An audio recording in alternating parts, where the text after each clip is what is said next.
Miriberg. Os caras da Irlanda, Pelo Paraná. cada um mês aqui, imagina o custo para fazer isso, cara. Manter os caras. Imagina o dia inteiro eu olhando para mim, não acontecer. Não é lá que a Amador de Acatá pediu 39 qualidades de molho? Foi? Sabia dessa? O cara vai cantar no Olímpico, vai despedir do Olímpico. É no Olímpico. Não é lá? Não. A Amadora pediu, não sei, me refiro que ela pediu 39 qualidades de molho. Não tinha muito lá no Brasil. Tem que inventar. Inventar molho de agrião, de melão, de tudo que é coisa. Para aqui.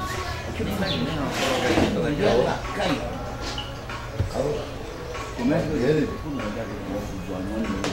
aquele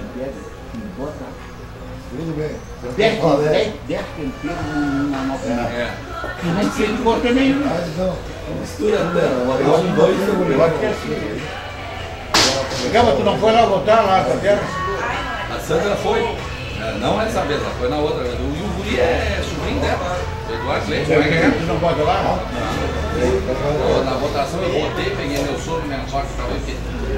Um dia antes, no sábado, tinha sido aniversário do ano da Gabriela. Aí eles vieram para o aniversário. E daí eu levei eles domingo de manhã. Mas o Guri vai ganhar lá. Ele é muito bom. Esse Eduardo Leite, ele é. O meu cunhado é. A mulher dele é tia dele. Ele é 10.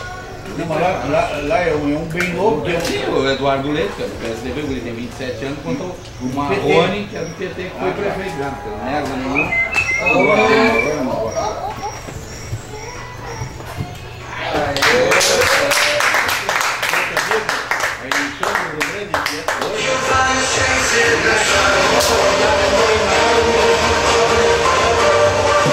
E se também termina o seu percurso sem faltas. Temos na pista número 34 da ordem.